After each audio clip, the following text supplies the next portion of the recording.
The following program is a Nighthawk Network presentation.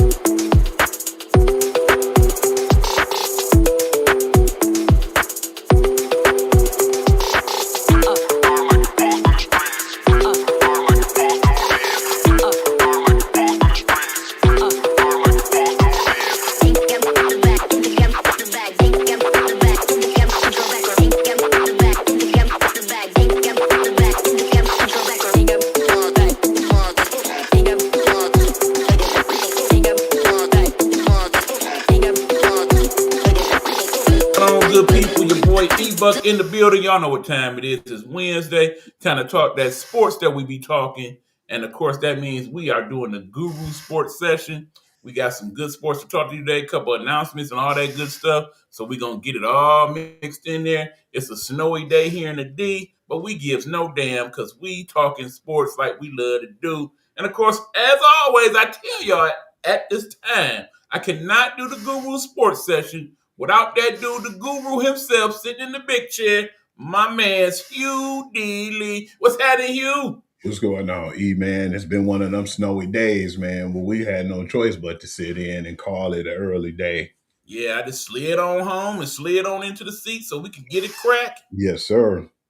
I want to start off by saying, E, first and foremost, what in the hell is going on right now with my man Gervonta Tank Davis? I just so happened to look up, and that was the news that hit my phone before we even got on air, saying that he has an arrest warrant out for his arrest for domestic violence. And this dude seemed like he's constantly in the tabloids for things like violence, domestic violence. Whenever there's anything negative to say about any sports person or personnel, it seems like he's one of the top names that's constantly in the tabloid, from TMZ or you name it.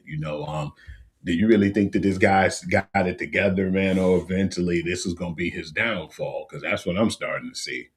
I think the warning sign's been here for years, man. We done seen this dude kind of skate his way in and out of potential trouble over the years, but I think where it was smoke, it was fire. We knew that this dude was having issues, particularly when it came to dealing with the ladies. It's now multiple women that have accused him of domestic violence. Now, part of it do be money grabs. We know this, where women like, okay, I know how to get you. I'm going to say you hit me, and yeah, you want to pay me.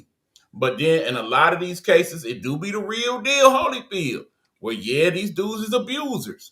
And and just kind of, seeing the demeanor of that dude, I mean, you guilty and proven innocent in this country, unfortunately. But at this point, I think he is guilty. I think he is doing these things. I think he is his own worst enemy. I mean, think about the money that he didn't cost himself with that whole Jake Paul scenario. You know what I'm saying? Yeah. Although clearly we learning now that all these things do appear that it was a fixed conclusion.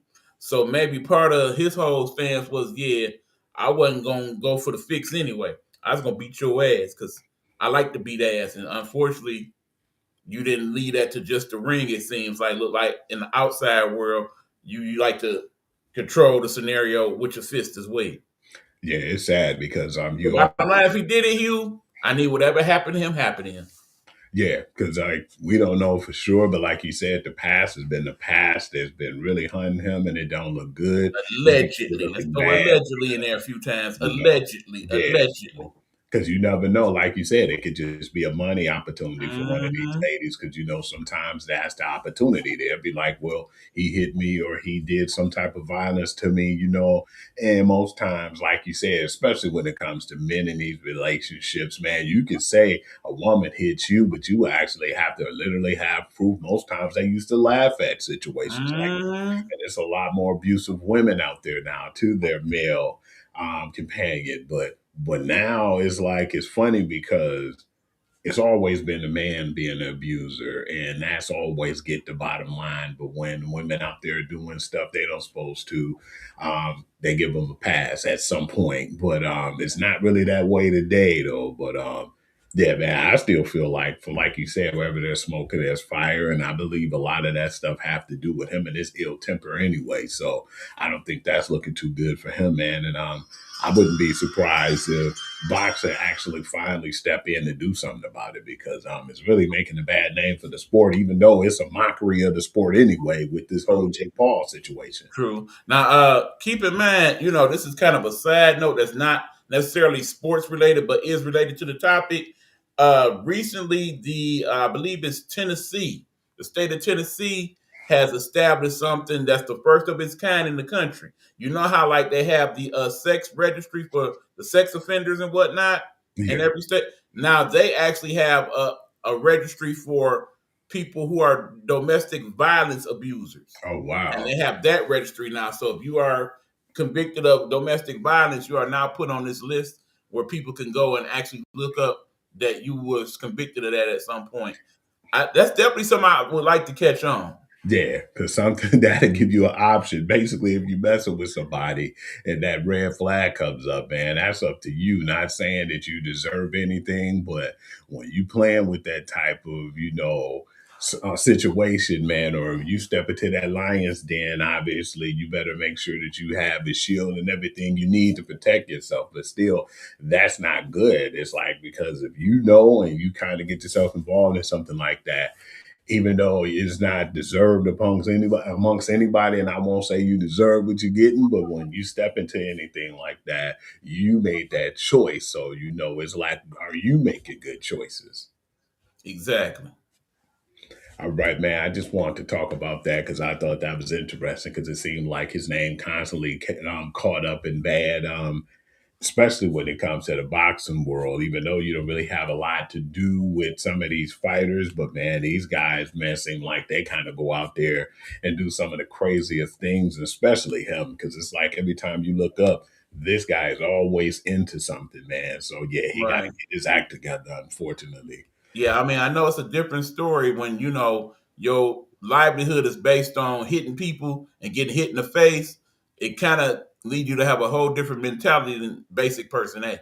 And we're just gonna continue to say allegedly too. So Allegedly, we're exactly. gonna just be like, well, yeah, we already to count him out, because you never know what the misfortunes might be. All right, E man. I want to move on, and I want to talk about the CFP, man, college football playoffs, and the final four teams and the results of those games. I wanted to start off with that Miami game with Miami and Ole Miss. It was actually a good game. At first, it was more or less like a defensive, like filling each other out in that first half, and then it really picked up during the end of the third, going into the fourth quarter. It was a lot to be said about that game. I still feel like some people was upset too, because they feel like when they seen that last play of the game, I definitely said the same thing too, that it was clearly a pass interference that should have been called and wasn't called in the end zone on that very last play. And since that wasn't called, I mean, that didn't dictate the whole game, but still, that definitely had something to do with it. But at the end of the day, Miami ended up winning 31-27, and they're going to play the championship on January the 19th for Miami. What are your thoughts of that first game that was played? It's important that in these playoffs we have games like that where we got a close contest, even that we have a little bit of controversy. We know in terms of just refereeing in general, there's been issues with several different sports. I mean, I think we really gonna have to consider steering to a point where we take the refs out of the scenario altogether, and we just do a lot of this based on what we see in terms of the cameras and what have you. A lot of AI. But, I think we may be 20, 30 years away from that. But nonetheless, I mean, I like the fact that that was a close game because, of course, when we talk about the other game in a minute, different scenario. But, if we get to a point in this part of the playoffs and all the games just be ugly, that's not going to bode well for them in the future. Yeah, because I feel like it was a really good game. I enjoyed it. Like I said, at first it was real competitive, and Mhm. then it got to the point where the points started to come along. Because at first it was just like they were playing, trying to check each other out, see who had what, and you know how it is. You always fill a team out until you go ahead and you make a big play. And I believe the funny thing was, I don't even think Miami was the one who made the first big play. They made a field goal, and then after that field goal, that's when Kawhi Lacey came and hit him with a haymaker. But it just seems like the Miami hung in there and played better than what I thought, because a lot of times we seen Carson Beck and we looked at him and we was like, when he was in Georgia, he played good, but when he played bad, he played bad. And that's how you knew they lost games. Most times it was on him, but he actually pulled the game out. But the crazy part was when it looked like he pulled the game out at the very last end of the game. I think it was like 40 seconds or something left. And my man's Trinidad Chamberlain took the ball all the way to the length of the field on like maybe two or three plays and gave them a chance with like 13 seconds left on the clock to try to pull out the game. And speaking of Trinidad Chamberlain, man, I still been hearing right now they trying to fight for him to stay in school, because they like, man, you've been in school for like 5, 6 years. It's about time for you to go ahead and go to the pros. And why he's fighting for another year in school. Do you think that when you're in school and you're a red shirt, or you have like a red shirt year or two, that they should just automatically give you that bid to stay in college? Or should you just say, man, let me figure out what I'm gonna start doing and focus on being a professional on the next level? This is a whole different answer I would give you now than I would a few years ago. And of course, you know why. It's Yeah, different now because in the end, they only fight for players like that that are beneficial to them. In other words, it's about this, y'all.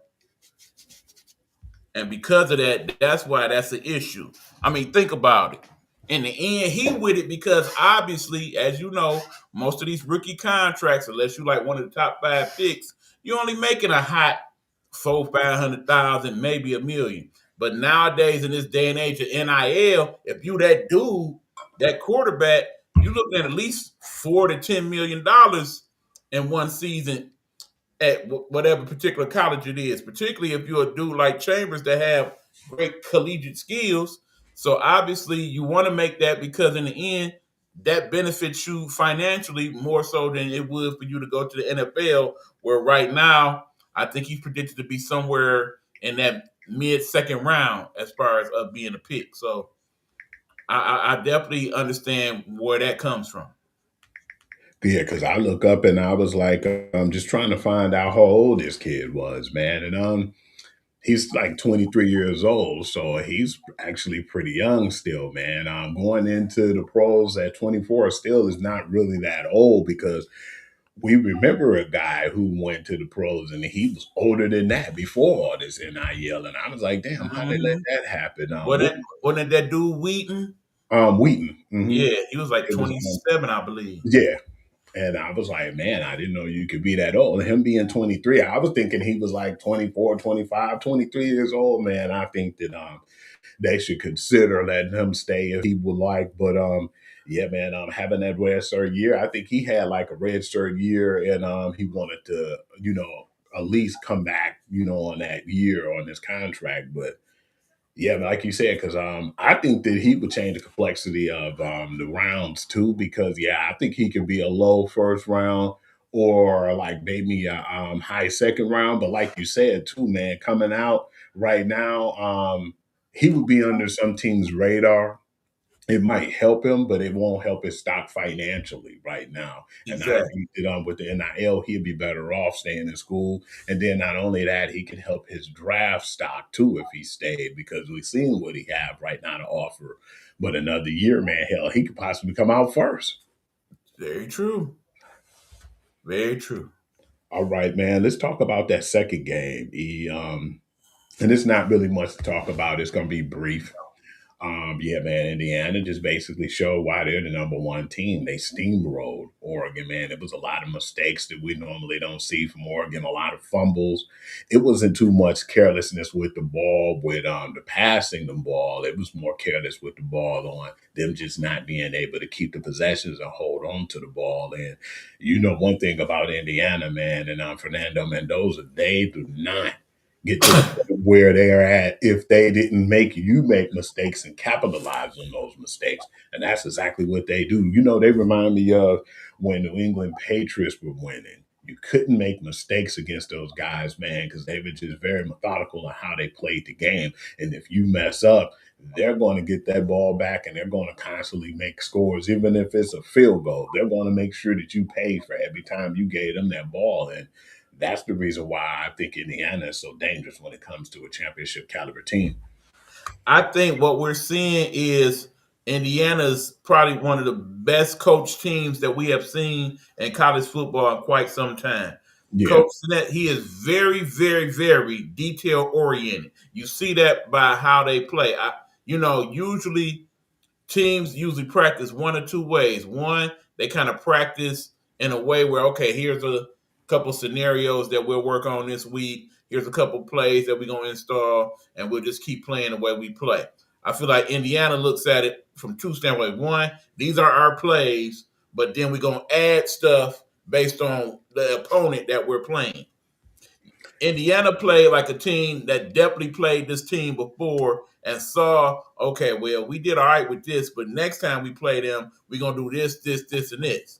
And that's very much what it looked like, particularly in that first half where it was like, okay, yeah, y'all not ready for us because we didn't added all this extra stuff since last time you played us. And it was very apparent. What I'm intrigued with, second half, they pretty much kind of, okay, let's just ease on into it. Let's, let them off the hook a little bit. Let's just get ready for the championship game. They're a team that have a lot of good coaches, man. And it's just still intriguing to me to see that most of these guys was under the Nick Saban coaching tree, man. Because he, at the time when he was at Alabama, that was 2007, 2010, when they had some of their better talent come out. And he was like the wide receiver coach and the recruiting coordinator. So I feel like, man, as much as I look at this bowl games and see how good these actual college football playoff and see how good these games has been executed, that's why we always put Nick Saban's name in this, man, because he had 5 of the teams in that college football playoff, and he still have 2 of the teams who are fighting right now to become the champion. So, yeah, I was just really looking at that, and I thought that was pretty intriguing. But this guy, man, he took what he learned and he ran with it, because I just feel like they're a very a sound coach team, and they didn't have a lot of 5-star players, recruits on that. They didn't have any 5-star players, none. They have basically just good coaching and good discipline, and that's what makes them so dangerous. But yeah, man, that score was just, it was out of hand before it was out of hand. I turned it off after halftime, and it was like 56-22, but it wasn't even that close. It wasn't even that close for real. Like I said, the second half they let off the throttle. They could have scored at least 2 more touchdowns. Absolutely. That's why I definitely didn't want to get too caught up in that, because it wasn't really much to get caught up into. All right, E-Man, now let's jump into the NFL, man, with the wild card round, man, because one thing I could say, it shocked the hell out of me this year, man, because most times when we seen some of these rounds when it came to playoffs, what did we see? A whole bunch of blowouts, man, but not this season, man.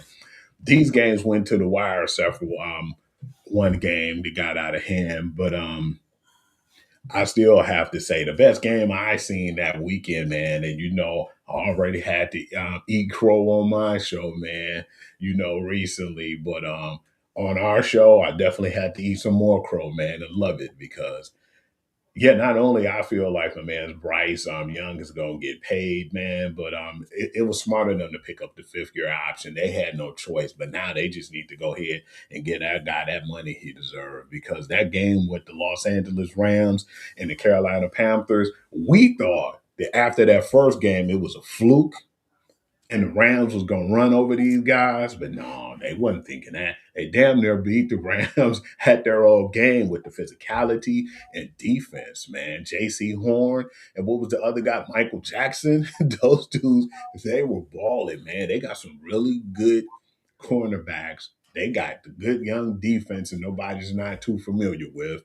But they got some sound guys over there. And then now you got Coker over there now, Jake Coker, the wide receiver, who I believe, if I'm not mistaken, was like a drafted player. And, Xavier Legette's not doing what I thought he would do. But Tatior McMillan has really stepped his game up, too. It's just was a really good game plan, even though they lost.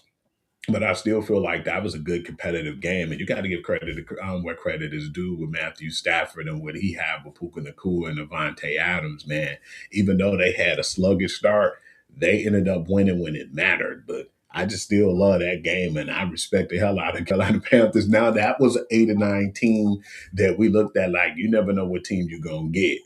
We seen the team we got, and if they keep those pieces together, and they're only gonna build on what they have, that's going to be a dangerous team, man. And like we said, that division has never been to the point where it was like just a dominant team. They will have a chance, man. I like what I saw from Carolina overall. Like I said, I definitely had my doubts over the course of the season about Bryce Young, Mm-hmm. but he definitely has stepped it up in the last several weeks. I definitely say now he is definitely a quarterback in this league. Showed a lot of moxie in that game. People often talk about how small he is as a quarterback and how small quarterbacks usually don't bowl well. But I think, like I said, you put the right tools around him, he won't do anything but continue to improve. I definitely would like to see them, add to that line and throw a couple more weapons for him to throw to. And, sky's the limit with them. Like I said, that defense looks good. I think they only get better as they get more experience. But bottom line, the Rams are on another level with it. I definitely like what Sean McVay is doing. Matthew Stafford is definitely showing signs of maturity. Remember, once upon a time, here all these talk about all Matthew Stafford do is throw it to Megatron all the time. That's why we do this and this and this. 9 different people caught a football in that game for the Rams. That should let you know what Matthew is about. And it was a time people were like, well, he kind of sort of a Hall of Famer. I don't think there's any doubt now. That dude definitely is a Hall of Famer, regardless of what happens the rest of the season. Yeah, because that was a really hell of a game, man. That He was is definitely the MVP, no doubt. And that game had me more shocked than any game. That final score was 34-31, and I'm definitely hoping that Carolina Panthers build off of that. We only believe that the Rams are going to get better. Want to know what they're going to do with Stafford at the end of this season or what he plans on doing afterwards. But they got a lot of the pieces there. And I still feel like Carolina's a young team that's coming up, but we'll definitely have to see what's in store. I want to move on now, and I want to talk about another good game. Damn, it seemed like the Saturday games was everything I thought they would be. Well, I didn't really know for sure, but Saturday actually took the showcase to me. I feel like they had the better games because the Chicago Bears and the Green Bay Packers game was good as well because it looked like the Green Bay Packers had their foot on their throat and they were going to suffocate them to the very end and snap their vocal cords and take their will. But something happened, man. It was like the Bears would kick a field goal, they'll kick another field goal, and the fans wasn't too excited, but they just kept doing stuff and kept sticking around. They were scraping and crawling until they hit them with a big shot. And when they hit them with that big shot, that was the touchdown when they was down like 24-27. And I said, okay, we got us a ball game. And the ball game ended up being really good because when you look at it, it seemed like the momentum changed from Jordan Love and the Green Bay Packers. And the Chicago Bears took that momentum and ran away with it. That missed field goal, I think, cost them too in that game, but still, it was just the Chicago Bears seemed like they wanted it more, and the Green Bay Packers gave up. I mean, what I saw in that game was the importance of having home field advantage because it was a cold night in Chicago and early on it wasn't looking too good and the fans was kind of on them a little bit.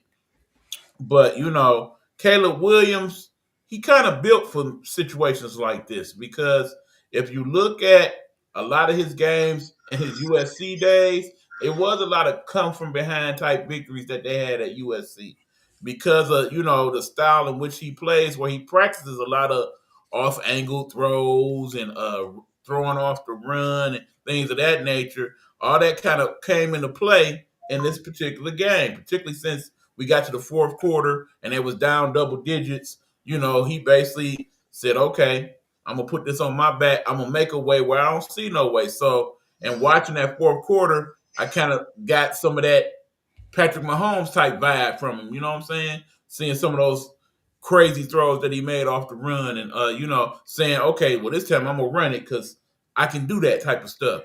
And it's like in that moment, you could tell as the season had progressed, he'd been empowered by Coach Johnson to say, okay, I'm here because I like what I saw from you on the other side when I was in Detroit. I want to utilize your skills to get us to that next level. And I think we could do that. But you just got to buy into what I'm selling. And, them first few weeks, not so much. But now clearly you see they on the same page with it. And there's a definite belief, not only amongst them two, but amongst the team that, yeah, we can do this. This ain't just, okay, we done lucked up and got in the playoffs. We actually a viable team in this thing, and we may actually be able to go to the bowl right now ahead of schedule.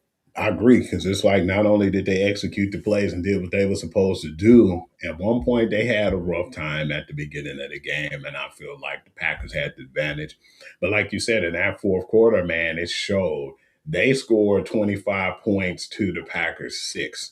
And not only that, like you said, that home field definitely helped them because once they start vibing and playing well, everything took off from there. And it was just good to see, man, because Chicago was getting owned by Green Bay for so many years, not only with Yes, Brett Favre, then you had the Aaron Rodgers era, and then that first the Jordan Love era started looking really good. But now absolutely. they said enough is enough, man, and they went ahead and they showed their dominance in that game. But I don't know, man. It might not be looking so good for them next week, man, because we know who coming to town, man. We know that they got Okay, well, that being said, we got to talk about what happened at the end of that game where there was the handshake, like, yeah, whatever, man. And of course, they talked to him about the press conference, but that was after what happened in the locker room, which definitely went viral with him be like, "Fuck those guys. I hate those guys." Understand. I check into different states and they sports talk and whatnot on the radio. Chicago Bears fans loving that dude right now. They loving that dude Johnson. He probably got the best following of any coach there since Ditka. They definitely buying what he's selling right now. Tell them the Green Bay side, though. You heard about what they trying to do, right? No, Yeah, they was trying to get a petition, man, to fine him or get him in some type of trouble for doing what he said in the locker room, man. ridiculous, And then ridiculous. the handshake seemed like it was a little bit, Oh, over the it was definitely shady. Wasn't no doubt about it. but yeah, man, it's funny because it's like people looked at that and they wanted to question Ben Johnson's maturity, and then they look at it like Matt LaFleur has more class. But no, man, you know that that's the rivalry, and it's been one for a while. But it seems like now people are talking more because of the Bears actually took advantage of it. Right, because the Bears are actually starting to be a better Yeah, part of the rivalry now. I and the mean, long Packers story went on short, in. no team in NFL history has played each other as many times as the Bears have played the Packers. So that rivalry dates back decades upon decades upon decades. I think they're It's the just first now it's team. renewed in the fervor.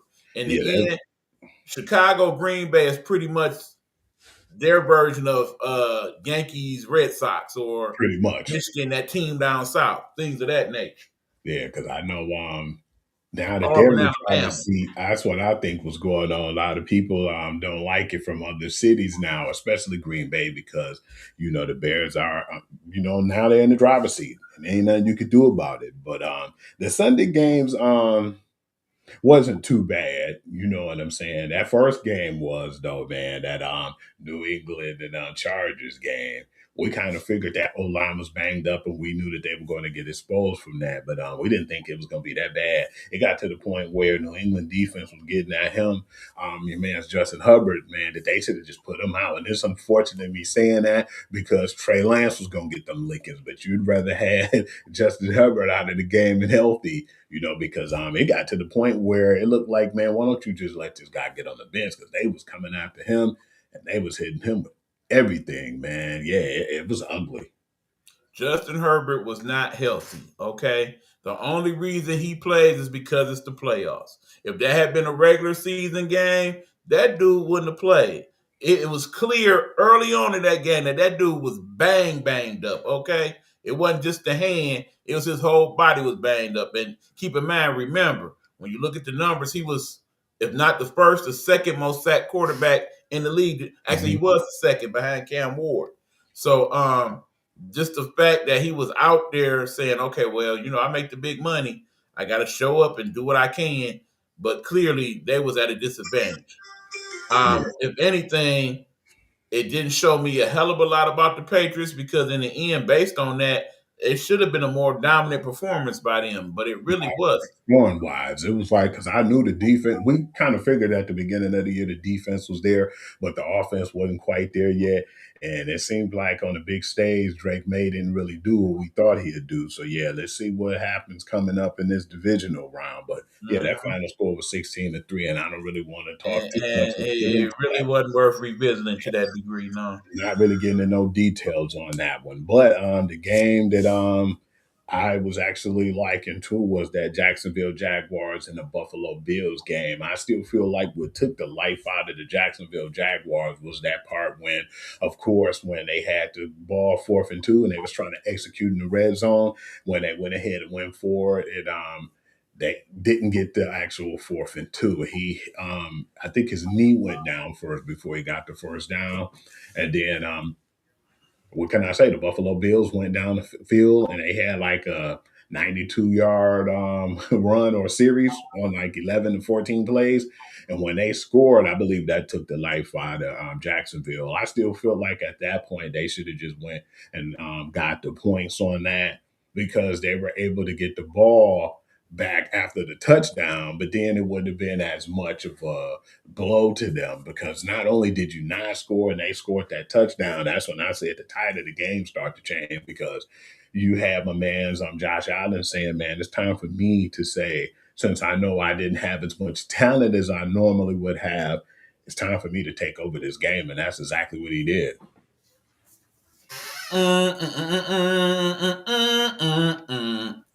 Remember, that dude is the reigning MVP of the league.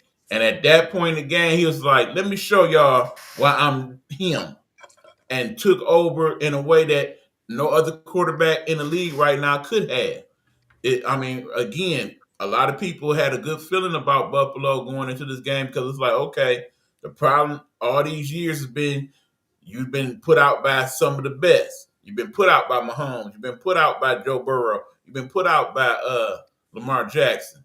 All them people ain't in the playoffs this year. This should be your time to shine. But keep in mind, he's been very banged up these last couple of weeks himself. And that's funny too. In the end, it was like, okay, I'm going to get past all this and do what I need to do to get us the victory because in the end, I'm the one factor that they can't stop. And that's what it boiled down to. Keep in mind, don't feel bad about Jacksonville. They had a hell of a season. It was points early on in the season when we thought they weren't quite where they needed to be. But, they won most of their last 9 or 10 games. They came into the playoffs with a lot of hopes and dreams, but the experience, that's what got them in the end. I didn't like the criticism too with the young lady who was a Jacksonville news reporter when she said what she said. I'm so glad you mentioned that. To make him, keep his head up because Liam Cohen's a good dude, man. And I like the way where he had Jacksonville playing, and I still think they're going to be a threat for many years to come, man. And he just needed to get that out of them. And I just didn't like the fact people was like she's a fan girl or she being more of a fan versus actually being an analyst and asking the appropriate questions. A lot of people just looked at that like it was a joke and they didn't appreciate that. But I felt like I had nothing wrong about it or I had nothing to say about it. I just really enjoyed the fact that regardless of the fact he was already down and out and hurt about after losing a game like that, for somebody to just try to keep his head up and let him know that they trust and respect him as a head coach of, Jacksonville for more years to come. And everybody just wanted to throw her under the bus and bash her about that, man. What was your thoughts on that, man? Because I thought it was like, it Well, was, understand, Hugh, I could definitely speak to this being a former sports reporter myself. Um, Part of it was they felt like she wasn't being professional in doing that. I mean, in the ideal world, I don't think a lot of them had an issue with what she said. I think they had more of an issue of when she said it. They kind of felt like that the press conference was not the appropriate time to give him that message. She should have just stuck to quote unquote doing her job and just asked him questions in regards to the game. And she could have, you know, expressed those comments later on after the press conference. I disagree because in the end, remember, she is the local reporter that was addressing him. And keep in mind, in an ideal world, she would probably be in his presence more so than the average reporter, seeing yeah, that was her beat. And, they probably are familiar with one another in that regard. That being said, the other thing I felt like was BS about is the fact that if she was a male and had did that, I don't think she would get nearly as much backlash as she's getting because she's a female. That's not fair. It's not fair because in the end, it's still 2025 or 2026 now, and we still are having disagreements about what some of these people view as being not professional, but truthfully, it's because they feel like she does not belong in that setting because she's in a the first female. place. And that's messed up that we still have that type of bias in sports reporting in this day and age. It's just ridiculous and stupid. I had zero issue with what she did, how she did it, or any of that. I was actually very glad that she did that because in the end, yeah, you're a reporter, but we humans first. And as a human, she saw that that brother was down and feeling kind of bad, and she basically took the time out from her job and expressed her humanity by giving him words of encouragement.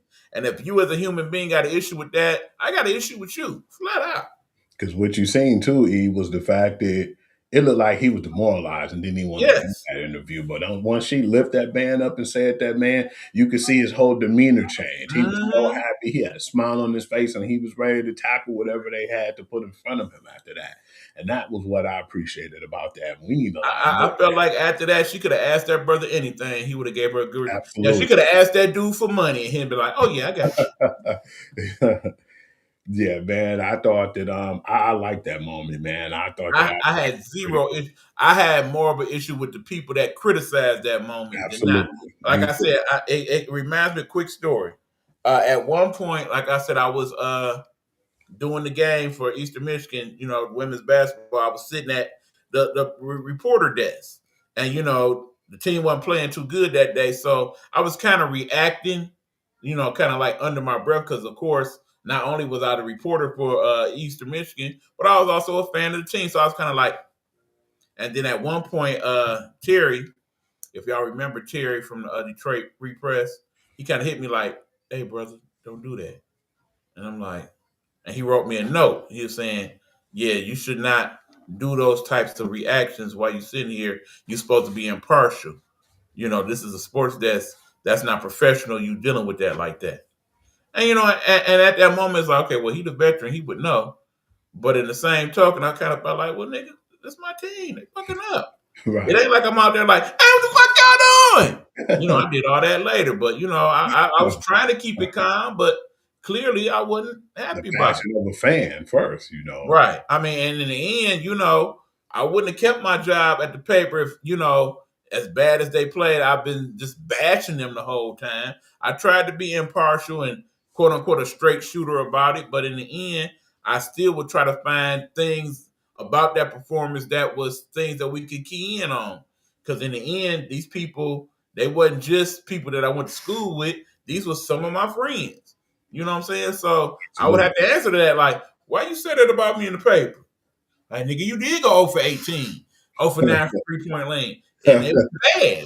What am I supposed to say? Proof is in the stats, man. You can't just act like you did better But than see, what you did. in the end, it was like, there's ways to do that. So instead of saying you straight up suck, I just would say, well, they had a non-productive performance today. And that just comes off better. You know what I'm saying? Yeah. But back to the original part of the story, no, I didn't have no problem with her doing that. Again, I had problems with all the old school heads that look at it as like, you got to just be straight sports and she should have been professional. Bullshit. Bullshitness. I didn't know she had ties from here neither, man. Did not know that either. Yeah, she was saying, yeah, man, the Detroit fan to me and never cheer for the Packers, So, yeah, it was cool to see that part too, man, because she dealt with the free press and everything too from Detroit. So I'm going to have to try to find that interview and show you that part, E. By But all means, send me that, yeah. I definitely want to move on and talk about the San Francisco 49ers and the Philadelphia Eagles game because it was more surprising to me. But then that shows how good of a job the Kyle Shanahan's been doing this year with most of the injuries he had. And that's the thing that I like to see about it because when George Kittle went down, I was like, oh, man, that's even more to what they have to add on their plate. But they had a couple of plays that they had up their sleeve, man. They helped them get over the hump. And then you could see it too, man. I just didn't like them when we talked on the phone before, E, and I know you've been the same way. We both been on that same page to say, why is it Jalen Hurts getting all this criticism from other people like Shady McCoy, LaShawn McCoy, and a lot of people said that. But it was pretty much clear, man, because Devontae Smith did what he was supposed to do.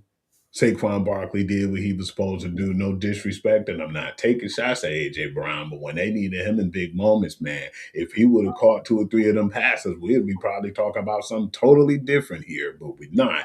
And it seems like not only was he dropping the passes, but it seems like he was kind of nonchalant in some way too, for his body language. You got to understand, people, when you've been AJ Brown this season, to where when you guys are winning games convincingly and you still got the frowned up face because you didn't get enough yards after the catch or enough catches, when you get to the point in the playoffs where you need to be him after talking all that ish and you wasn't him, yeah, that's definitely going to be a problem, particularly with that Philly fan base because you know how they feel about their team and you didn't talk all that ish and you didn't back it up when it counted. That was an issue.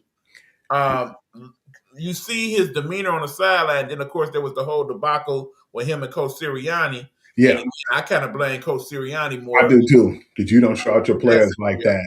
You don't do that when you know the cameras is watching. And keep in mind, remember, they are the Hard Knocks team this season. So whatever was said is definitely on tape. I'm curious to see if that's going to come out later on down the line. But long story short is the Eagles fell short for 3 reasons. One, that offensive playbook was not good for that game. They played a lot of trick plays and whatnot, just was trash. Stuff that I wouldn't even try playing Madden. I mean, a play where you got Devontae Smith that's probably all of 170 pounds coming out the backfield running back style. Yeah, that was just not very smart. And then too, E, of course, they got rid of Kevin Patullo after that too, man. Oh, yeah, he had to go. He had to go. That was a given. I mean, if you're going to keep Sirianni, somebody got to be the scapegoat in that. Mm-hmm. And clearly it was him. And I heard the ding on my phone just a second ago, man. Now they're saying the Eagles are heavily and being like super aggressive on trying to get Mike McDaniels or either Brian. Which makes perfect sense. They had the type of offense that fits the type of offense that he was running in Miami. A speed-based offense based on a lot of quick hits and whatnot.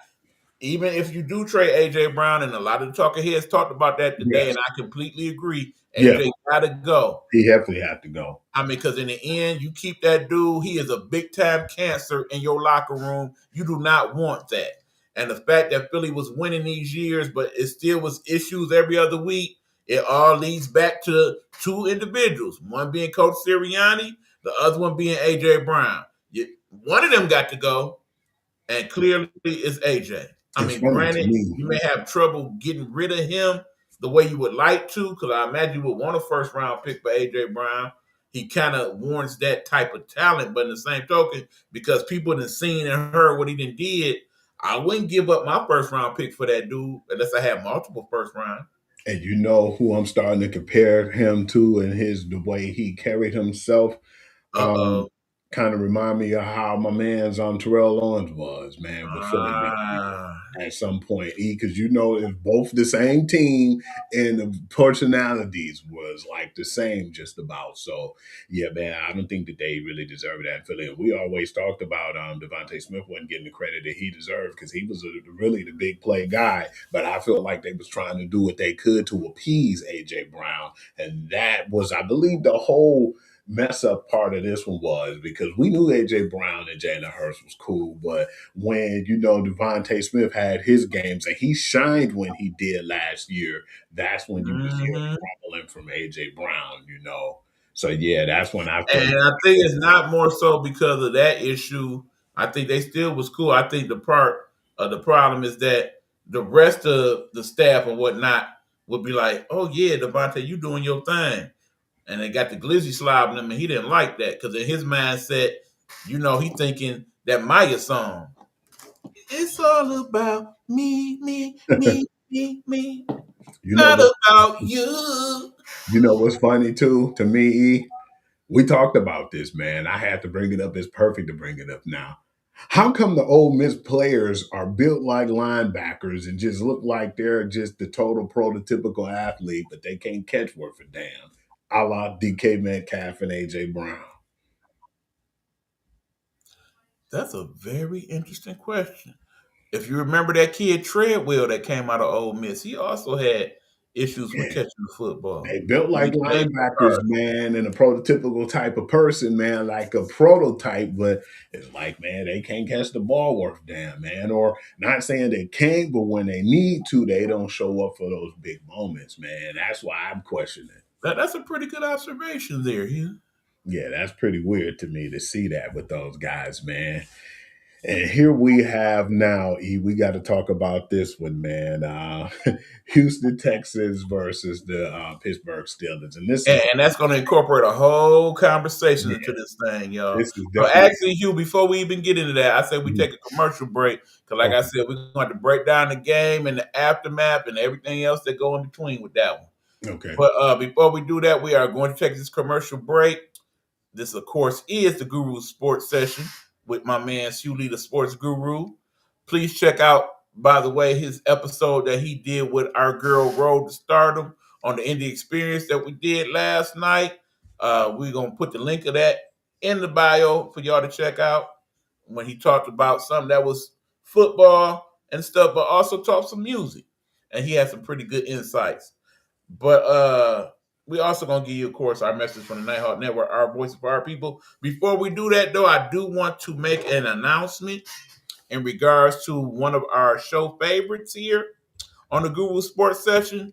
You remember, of course, my cousin, Keon Scroggins, former player for the Sam Houston Bearcats. Yes, sir. I want to announce, as I promised him I would, that he is doing something special for his community. And we are definitely wanting to promote that here. So let me bring that out for y'all. We'll pop it up on the screen, of course, when I do the pro production. But right now, this is his announcement. He said, I'm back in the Raymore, Kansas City metro area where he grew up, doing what I love best. If you have any kids who would love to learn about basketball, gain knowledge, and develop a person-player feel, free to message me. So basically, he is doing a skills training camp out there in KC where you can learn from him. It's a 60-minute private skills training camp where he'll be doing ball handling drills, shooting, passing, competition, and film study with him and a couple other people. And it's pretty reasonably priced. A group of 3 can do it for $50. And then he's also offering private sessions for $75. Like I said, we're going to put the flyer up here on the screen. But definitely check it out if you are in that Kansas City metro area and you have children that kind of want to learn the game or kind of get better at what they do skills-wise. You can learn from a professional college player.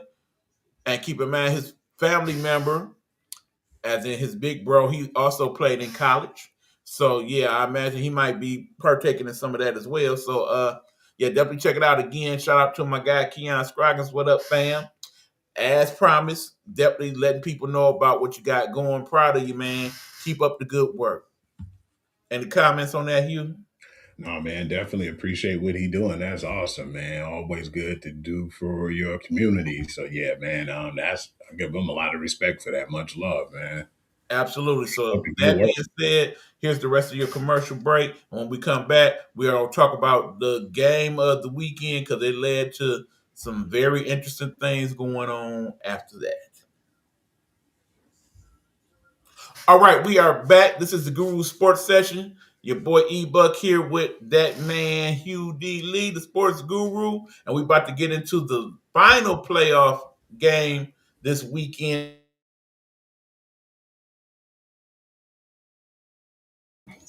My bad, y'all. Timing issue, commercials, then we back.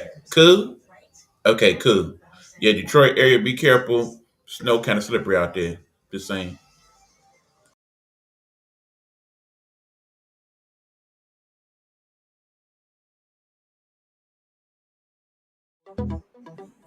Hey, this is your boy Ebuck. And if you're looking for some great desserts, something sweet, something to treat yourself with, please check out my girl Caramel Sweets here in the Metro Detroit area. She can make desserts for your function, your event, or just for that special someone you want to give something nice to. So check her out. It's Caramel Sweets. You can find her on Facebook and Instagram. We appreciate you.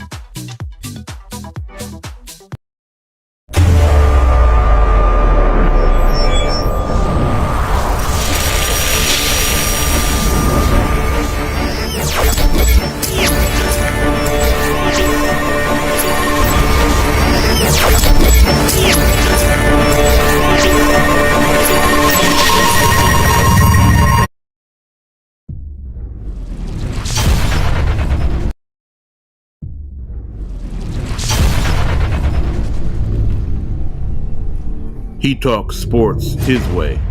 It's the Guru's perspective.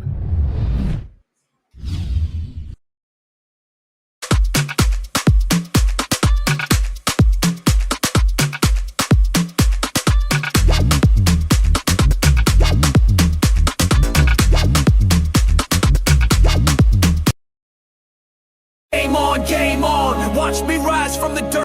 Game on, watch me rise from the dirt to the clouds to the star-filled skies. Game on, I play to win, this is my house now, let the games begin. Game on, watch me rise from the dirt to the clouds to the star-filled skies. Game on, I play to win, this is my house now, let the games begin. They threw bricks, but I built me a palace. Sharp in my mind, turned pain into malice. I'm a wolf in the jungle, a lion in the night. Eyes like lasers, locked on the fight. I'm the echo that shakes through the hall. Every time I fall, I grow 10 feet tall. No chains, no walls can keep me bound. I'm the thunder that roars when no one's around. Tune in to Straight Sports Talk with Coach Vincent, Fridays at 8 p.m., sponsored by the Nighthawk Network Detroit. Nighthawk Network, our voices for our people. Victories are firing, I'm the flame. Game on, watch me rise from the dirt to the clouds to the star-filled skies. And the wild card round, talking Pittsburgh and the team that whooped them up and what happened after the fact. Go ahead, Hugh. First and foremost, that game was awful. Yeah. I didn't really like watching that at all, man. It got to the point where he was like, I'm gonna turn it off at halftime. I said, man, you still got the game on. The only thing that made me turn back was when I looked up and said, okay, they finally scored. How did they score? And that's when I found out Sheldon Rankins ended up getting a scoop and score. And then it got ugly after that. It was 17-6 by that time. Then you had like a pick six that happened. And then you had my man's Mark, what was his name? Willie Marks. He went in and he got a touchdown as well. So it was like back to back to back touchdowns. And we seen the look on my man's face, Mike Tomlin, and we was already saying that this might be a hit for his job if he don't pass this round. And that's exactly what happened. After that debacle and that 30-6 victory, first and foremost, I give for credit what credit is due. The Pittsburgh Steelers defense did everything they could until they couldn't. They were gasped, and that's the reason why them points started to get on that scoreboard. But at the same time, I just didn't feel like, and it's funny too, man, because like I mentioned with my man's AJ Brown, when they needed DK Metcalf after everything he did here when they played Detroit, and for him to be out those games, he didn't step up, man. He definitely didn't show up in that game because it was many opportunities where he could have kept drives alive and been able to score some touchdowns, but he was the same way. It seemed like they both had back-to-back bad games from AJ Brown and you look at DK Metcalf. They just didn't step up in the playoffs, man. It's like they was on a milk carton. Because you can't blame it all on my man. DK Metcalf, Calvin Johnson, you will never be, sir. You will never be. That performance was atrocious. They needed you in the worst way possible. You should have came in that game with the biggest chip on your shoulder. It should have been a moment where you like, look, Aaron, throw me the damn ball, Keyshawn Johnson style. Just throw that bitch up there. I'm gonna get it and make things happen. He did not have that energy at all. He couldn't blame Aaron Rodgers neither because he threw it right there on the money. You just wasn't converting. You didn't step up like they needed you to do. So as a result, of course, Pittsburgh loses that game. Let's fast forward another day. What happens then, Hugh? We had my man's Mike Tomlin stepping down. You could say he got fired or he stepped down or whatever you want to call it. No. Yes. No, here's where we got to have the debate. Now, keep in mind, I specifically spent my time this morning while doing my job listening to all the pertinent talking heads talk about this situation. Multiple people have reported the following.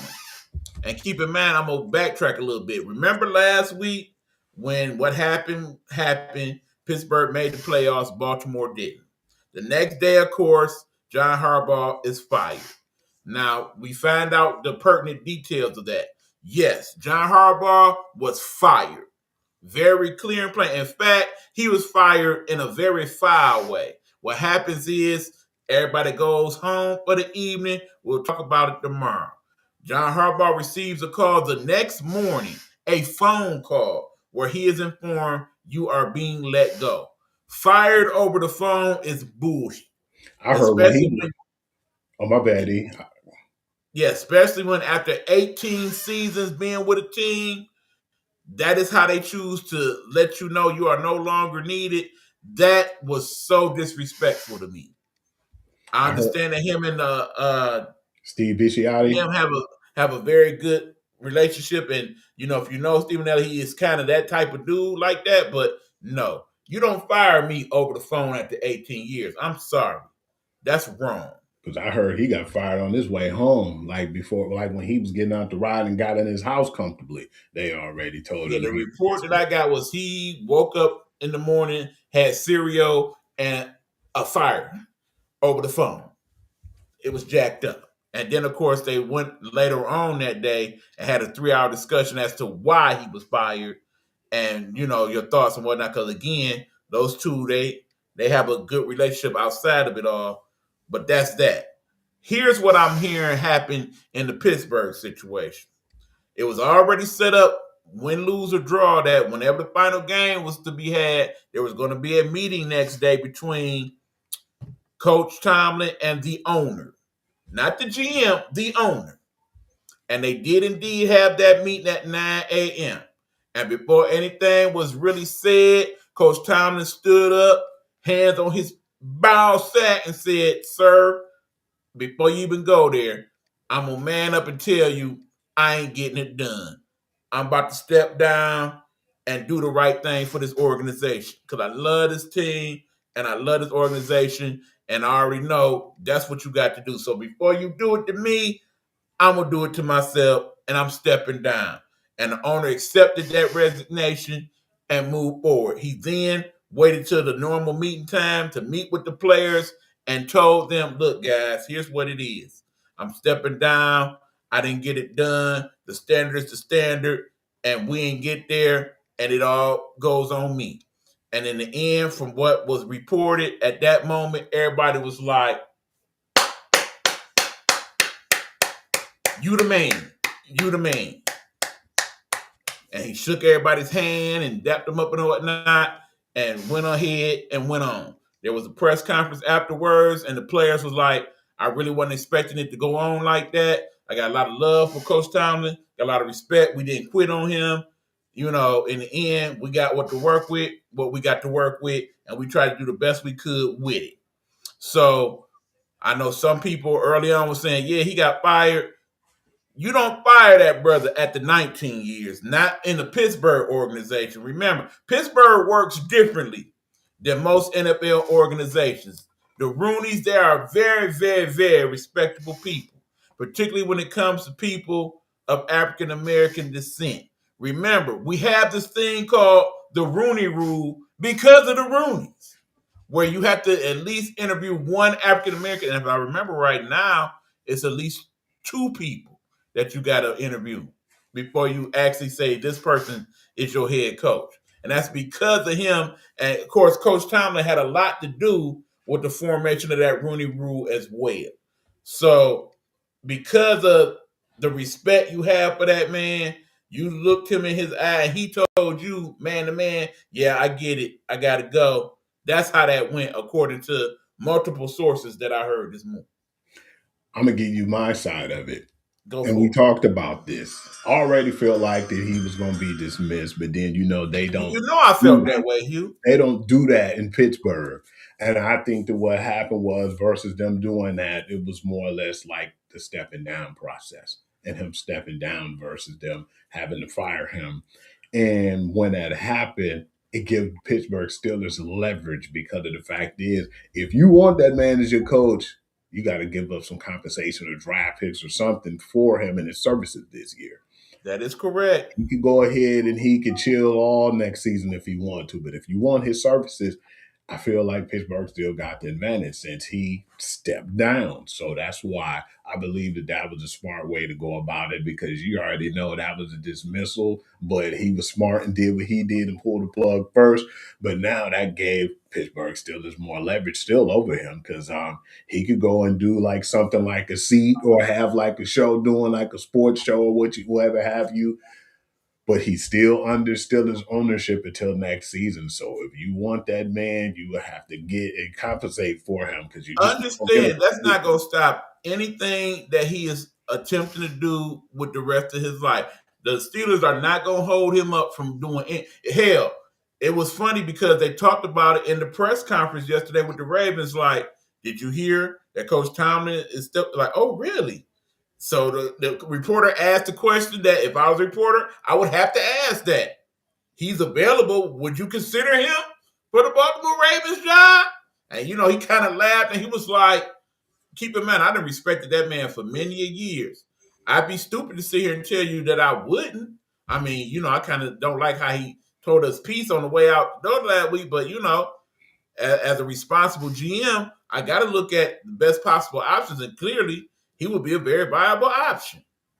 So how crazy would it be for after all that to go on, he ends up being the coach of the Baltimore Ravens? I wouldn't be surprised. He said he didn't like that kiss blown, but obviously he'll get over it if he can get him over there. That's just being an honest guy truth. It's crazy how that works out, because even Bisciotti made a joke about we'll sign him over here, but only if, Harbaugh go to Pittsburgh. Which would also be interesting. Mm-hmm. I don't think that happens on either end, mind you, but, it would be a very interesting narrative. But long story short, I feel not bad for the Steelers or Coach Tomlin. They both did the right things by each other. In the end, remember, it was 19 years. 19 years where he never had a losing record. In 19 years. Think about it, Hugh. How old are you? 46.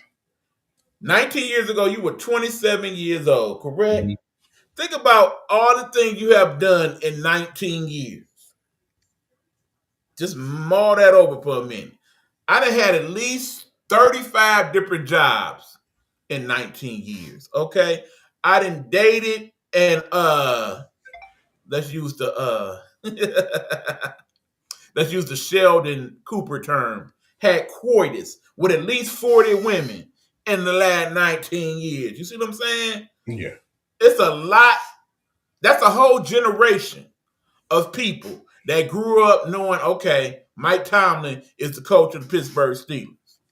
It's people that was born 20 years ago, and the only person they know to ever be the coach of the Steelers was Mike Tomlin. Think about how crazy that is. Think about how many different coaches we done had as the Lions in 20 years. And it was a lot. How many different coaches in the league that have been hired and fired and hired again and fired in 20 years. Let us not belittle this accomplishment, first of all. Second of all, the man's won Super Bowl. He's been to 2 of them. He done been in the playoffs down there every season he was there. He a Hall of Famer right now. Right now at this moment. They don't even, if he was saying, okay, I'm done, they shouldn't even wait the 5 years. Put him in right damn now. But that being said, what team in the NFL, if he went to them like, I want to coach your team, should tell him no? Not too many at all. What college team, if he wanted to go that route, be like, look, I understand you got to, hell, if he went to Michigan right now, I'd be like, look, I know y'all got a coach or whatnot, but I really think I would do a better job. Do you tell that dude no? Not at all. See what I'm saying?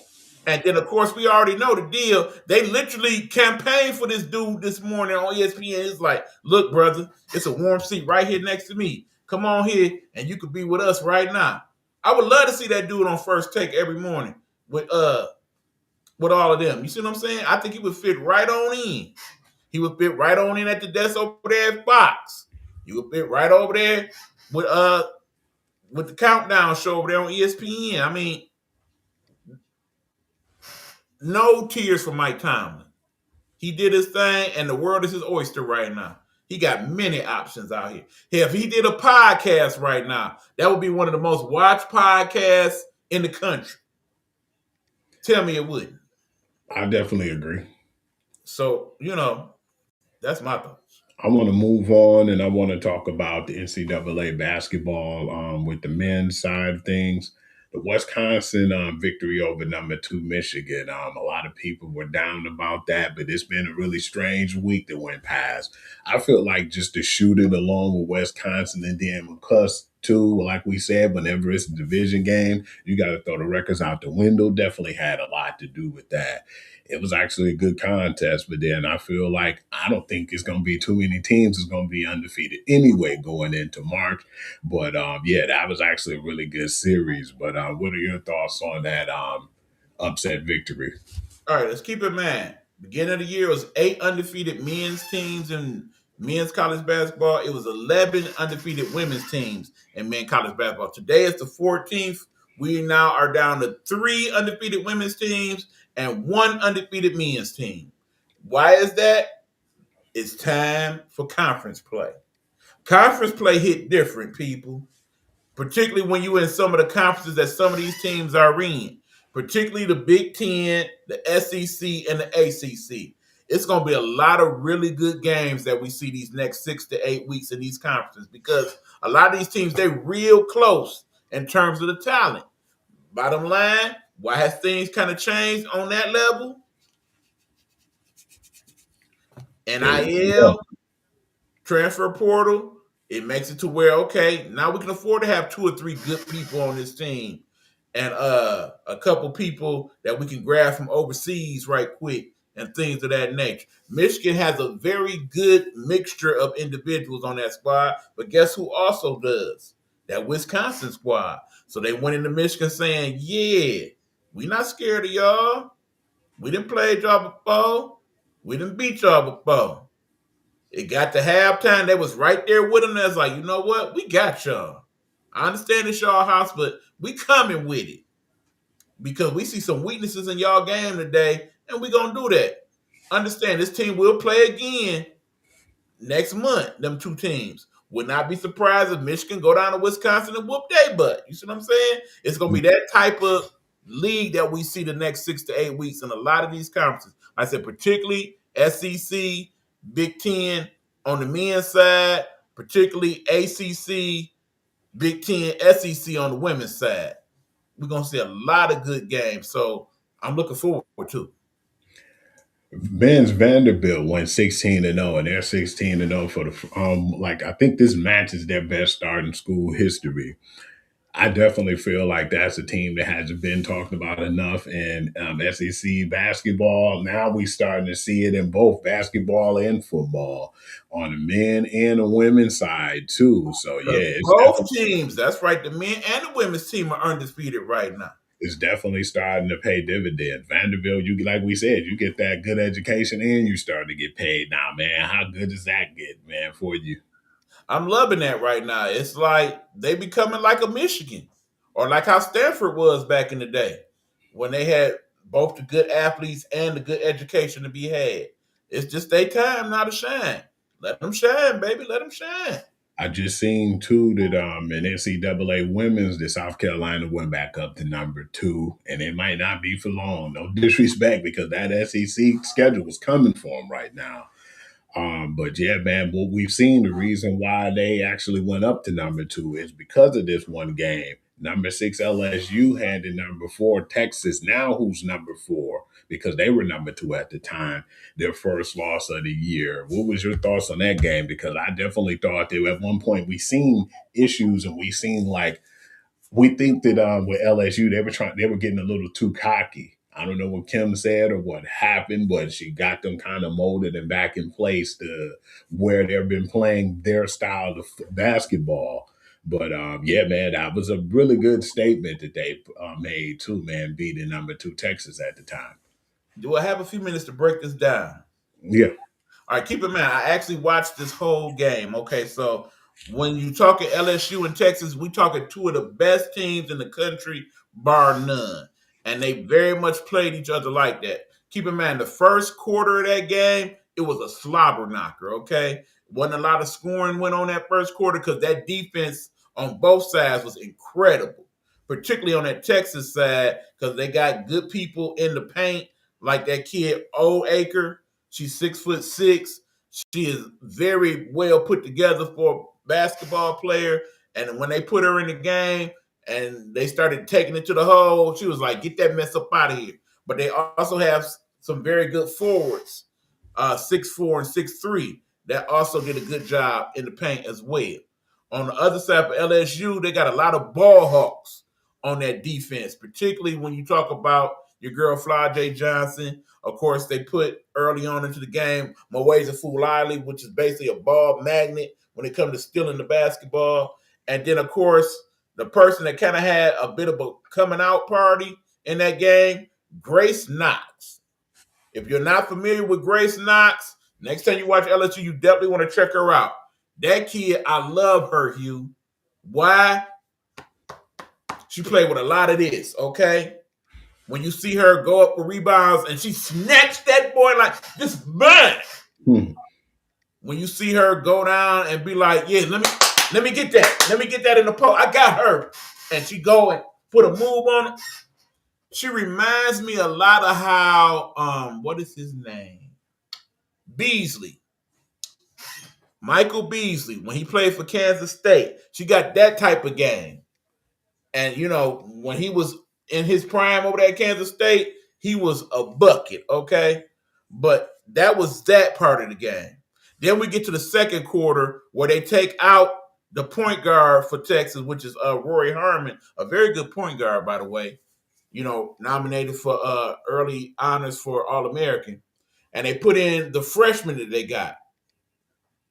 This kid right here, you're going to want to watch this kid right here. She fast as hell, Hugh. She Helena Hidalgo fast, okay? So when they put her in, that kind of changed the whole complexity of that, and Texas ended up being up at the half.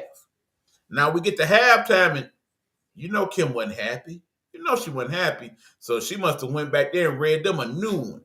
Because when the third quarter came, they went to work. They went to work on Texas, okay? They came out playing that game that we've been seeing them play all season where they get to start to, okay, running gun. Let's go. Transition baskets. Then Fuwali come in. Fuwali started doing her thing, right? But the reason why they got up in that game in the third quarter was because they did what I said they needed to do. Play through Malika Williams. That kid can ball. That kid got game. She kind of a combination of KD and Carmelo Anthony. Imagine the two of them together. Not quite as tall, mind you, but her game is like that. You get her in the mid range, she killing. Okay, And you get her where she can. You get her in the ball in the front court. She can choose to score that boy. She can choose to post you up. She got all type of game, all type of moves. Big ass bag. You see what I'm saying? And you still got Kate Caval that you ain't even have to mention. So and she barely played in that game. That's just how good they played. But okay, here's the thing, Hugh. We go to the fourth quarter now. They up, but Texas is like, y'all think y'all about to blow us out? No, not today. Madison Booker, remember that kid? Mm-hmm.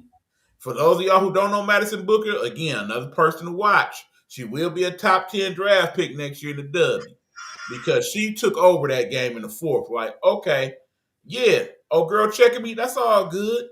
I got in foul trouble, so I couldn't really do nothing this first half. The second half, give me the ball. And she started putting it on them. It was a 5-minute stretch in that game. It was all her, dog. She was snatching boards. She was dishing out assists. She was shooting a three. She was shooting a two. She took over that game. So finally, Kim Mulkey calls timeout. Kind of get the ship righted a little bit. We got the ball back to Malika, and she helped finish up. But again, if you want to see a highly contested, well-played basketball game, go back on their YouTube and look at that LSU Texas game. It was a great game, Hugh. Great game. Since they handed them their first loss, man, it's a team, too, that I've been seeing who's really been stepping their game up in the women's division, man. And I definitely wasn't expecting this team to be doing this well. It's West Virginia, man. How did you feel about them handing number 11 Iowa State their third straight loss at that? You should remember this West Virginia team. Remember a little bit earlier in the season when they had that game against North Carolina and they had to fight and it got down to they only had enough people to play? That's that same team, sir. Scrappy team, man. So, yeah, I think a lot of people not giving them the credit where they deserve, man, because that's a scrappy team. And when they did that against they didn't even have a full team. If one person fouled out, that would have been a game, and they still pulling out that game because they was feeling some kind of way. And that's why I believe that this is a team that eventually will be ranked. But not only that, they're going to be a force once it comes to March Madness. And that's going to be a team, especially early on in the tournament, you is not going to want to see. Not at all. How do you feel about this one? The Ohio State, man, the women's upset number 12 Maryland. That one was the one that kind of caught me off guard. Maryland, I felt like they had a bad day today, but that team down south, as far as the women go, they always have a pretty good defensive team when they play. And again, it's going to be a lot of close games like that in the Big Ten. Think about the teams that's in the Big Ten right now. You got USC. They're not even ranked, but that's a good team. UCLA with the Bet sisters and Jaquez, and they got a lot of good people on that squad. You got that Oregon team that ain't that bad. Then on the other side, you got Maryland. You got that team down south. You got Michigan and Michigan State that's both ranked in the top 25 playing some damn good ball. And, that's just them. You got that Iowa team that's a good team. Yes, they are. A lot of good teams in the Big Ten this year. It's going to be stacked, and it's going to be good for competition, Absolutely. Man. And I'm glad we're talking about that now, because I was going to talk about the 10 must-see games, but we saw one of them already, and we're going to exclude that Texas LSU game. All right, let's give them a quick breakdown here.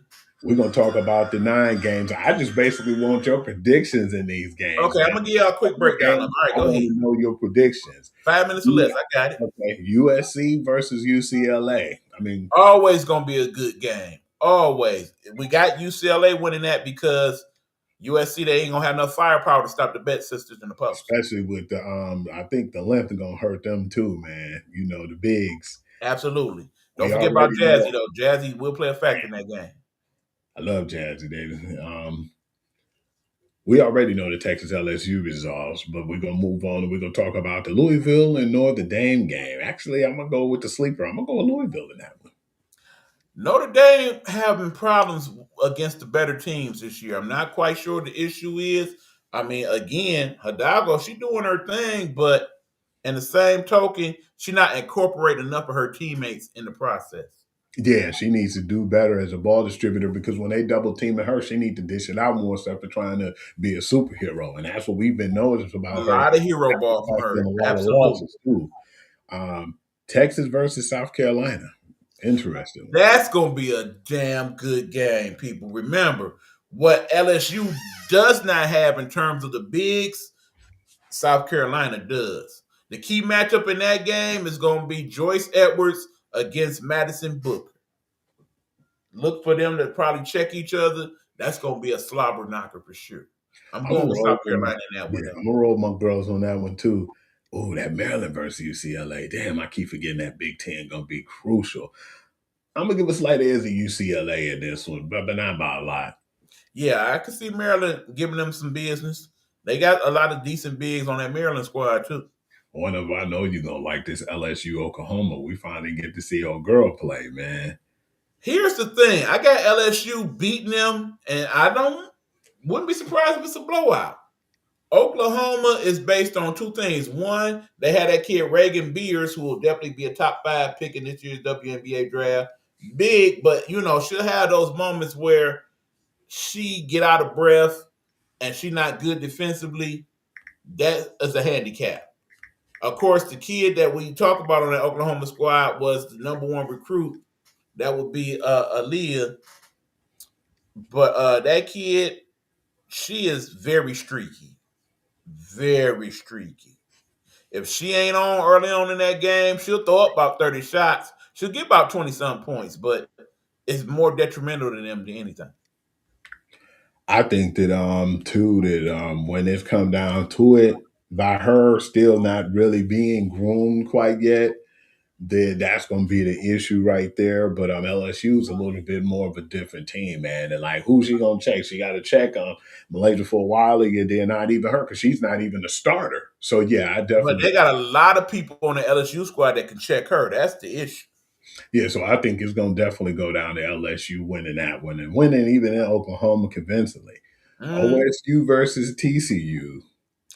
Man, if y'all ain't seen TCU play yet, you might want to check it out. Olivia Miles. TCU on that one. Olivia Miles.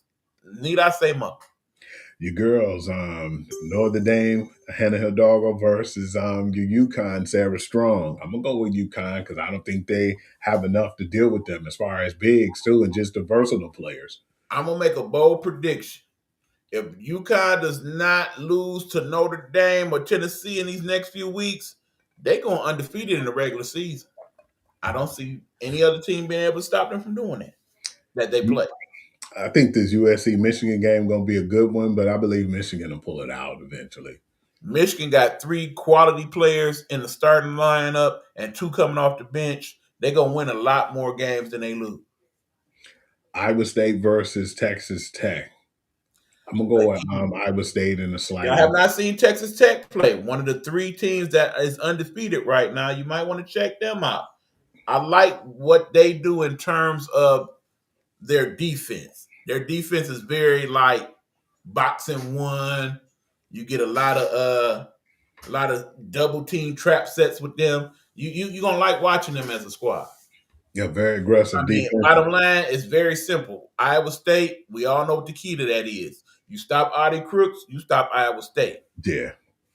And if you got somebody who can tire her out, man, and get her out there to try to defend in the perimeter, that's an easy win. Bottom line, if you don't double team her in the post more times than not, you're probably not going to win.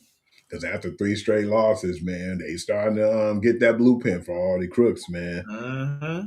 I want to step off now and get into some of the NBA stuff that's going on. Let's do that. In case you wasn't aware of it, man. My man's Rudy Gobert suspended due to multiple flagrant fouls this season, man. What are your thoughts of that? Do you think he's more aggressive or you think he's going to be the same soft Rudy once it comes time to the playoffs?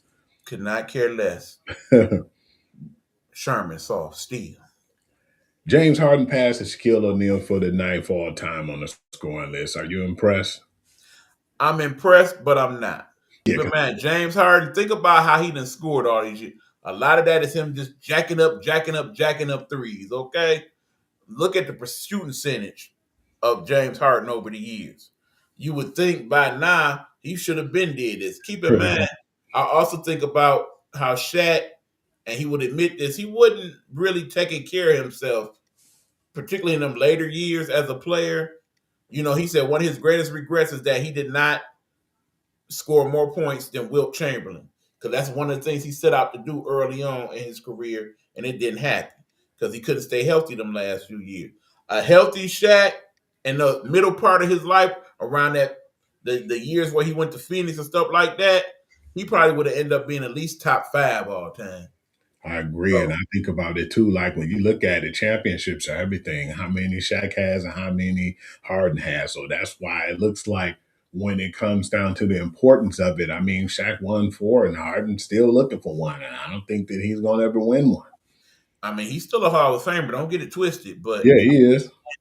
You know, in the end, the scoring ain't that impressive when you really think about it. One of my issues too in the NBA right now, man, that I wanted to discuss is like just shooting all those damn threes, man. Lakers lost the game and they went 8 for 36 from the 3-point land and they lost against the Kings. At first, I was thinking, was Luka and LeBron starting, or how did the Kings beat them? No, they were starting, but just the poor 3-point percentage, and that's what cost them that game. Think about it. They went 8 for 36, but if I remember right, they shot 80 shots. So damn near half the shots they shot in that game was 3-pointers, and they missed most of them. They deserved to lose. How do you feel about the NBA finding my man's Jaylen Brown the $35K for the ref criticism, which I think he had every right to do, man, because that was some bad calls and it cost them that game. I didn't think they should have lost, but yeah, but when you go out and as soon as you go out and you say anything about NFL, NBA, whatever type of referees, you're gonna get fined, man. But yeah, I think he was just for that, and I take that fine if I was him. Here's the thing. We all know that the reason why you get fined for criticizing the referee is because that leads into people questioning the integrity of the game, which is important in this day and age because a lot of the game is predicated on people going to Vegas and putting some of these on it. So there's that. But in the same token, we see what we see. A lot of us question how the games are being refereed these days, period. So the fact that they charge these stupid amounts of fines, and in an ideal world, I feel like in certain cases, like his case, he shouldn't be paying that. The Boston Celtics should be paying that for him. I truly feel like that because in the end, as a spokesman of that team, as the leader of that team right now, he was the one that had to come out and say something. You know what I'm saying? Absolutely. Long story short, I if I'm the team collecting, I'm like, look, dog, I got a few dollars on that. Everybody chip in and help to pay that boy because he said what was right. Because this refereeing has been crap and we know it. I definitely don't disagree with him. He basically made the right choice. But like you said, I wouldn't be surprised if somebody else paid that $35,000 for him. Somebody should. I really feel like that. I mean, yeah, I understand he got damn it $58 million coming to him this year, but right is right, wrong is wrong. We're going to get into like the college football championship now. We're going to give our predictions on that game. That's number 10 Miami versus number 1 Indiana.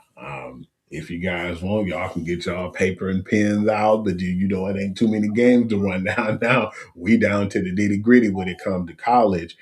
I'm just going to be honest with you, man. I'm going to take the points and I'm going to take the 8.5 for Indiana. Even though it's in Miami, man, I think that Indiana's going to basically finally shut Michael Irvin up, man, for him and kind of humble this man.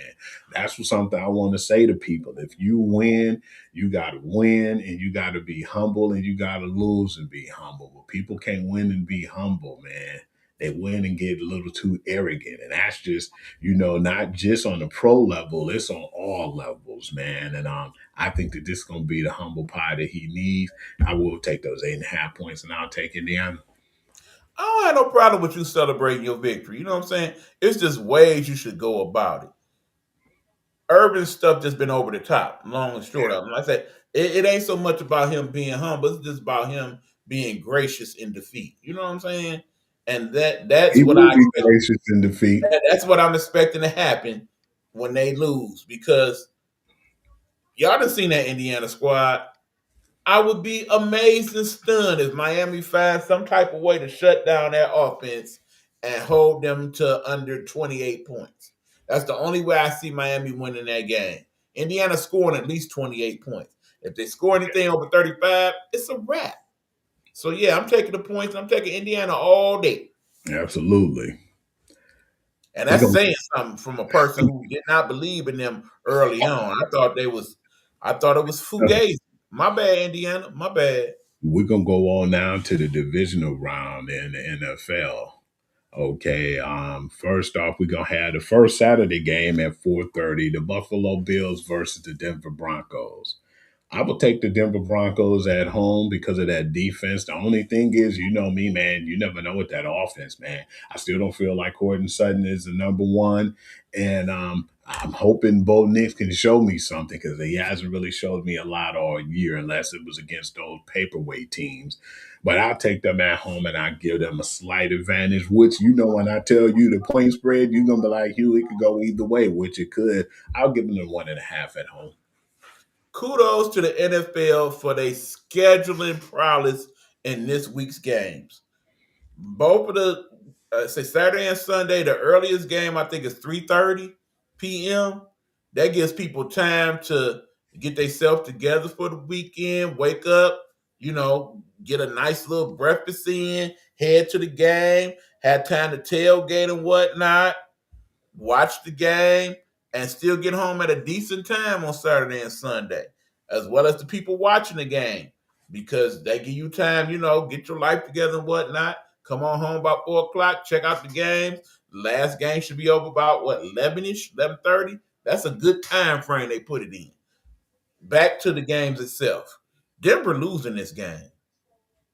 I would love to give you a reason why, Hugh. I don't have one. I just feel that up in here. Mm-hmm. Denver losing this game. And the reason I ain't tripping, because like I said, I picked the Bills to go to the Super Bowl. It's just I gave them a slight advantage of Denver just because they're at home, and ain't nothing really special about it in that defense. I don't think it matters.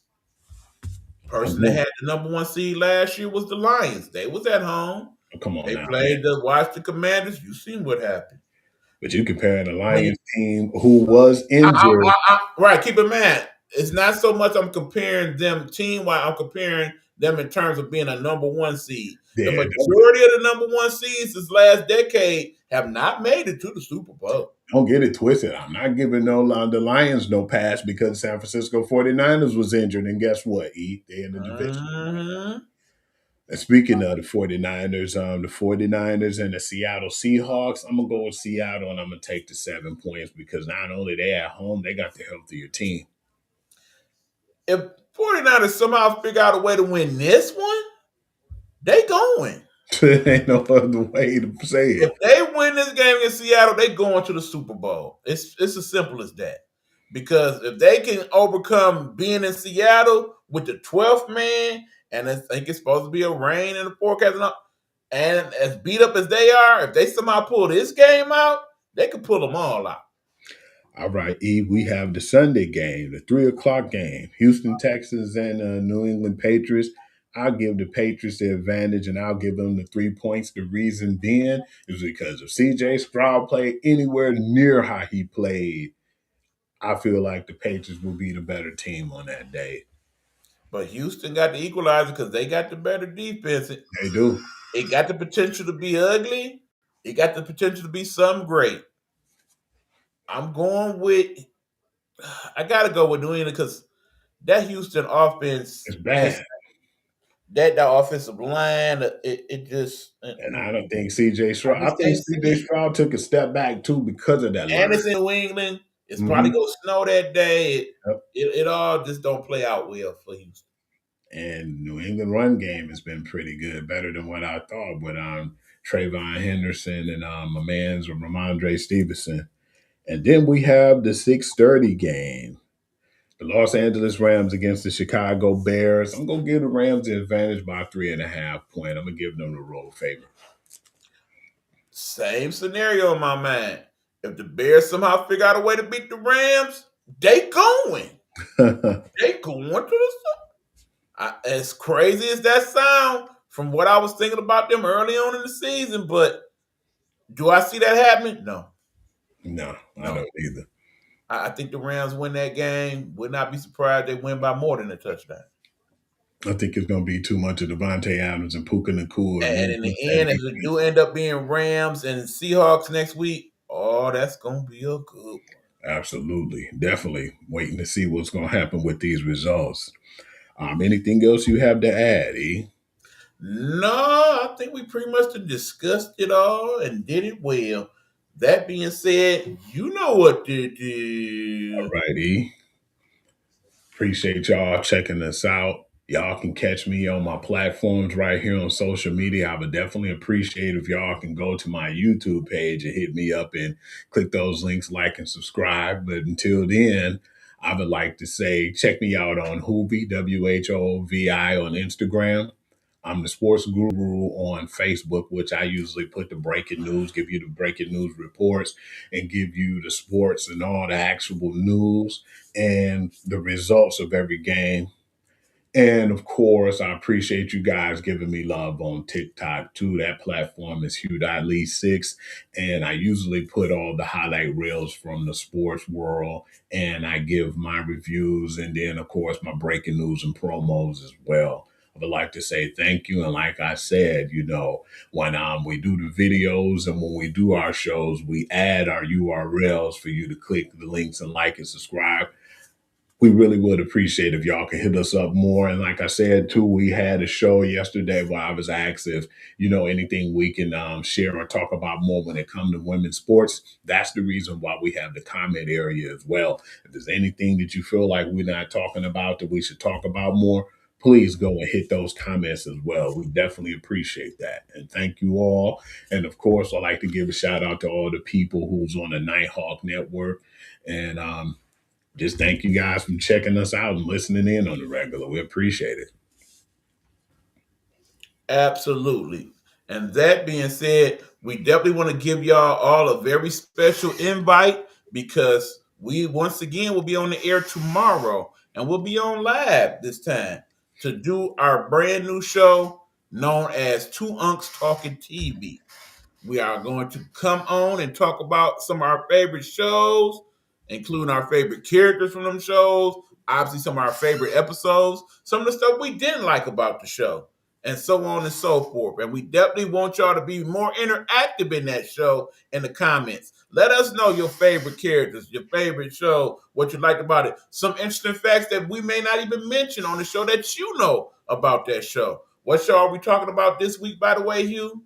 We're talking about Family Matters. So in other words, can I do it? And we learned that too because that's basically a spinoff from The Perfect Stranger. So yeah, we'll be definitely right. And then we will answer the question that a lot of y'all had over the years. Why did Judy go to her room and never come back? We have answers to that question, and we will talk about it tomorrow on the show. So again, that's Two Unks Talking TV. We'll be on at 8 p.m. on this Nighthawk Network. Please come check us out. Show us some love. Till then, y'all, we about this boy. Deuces.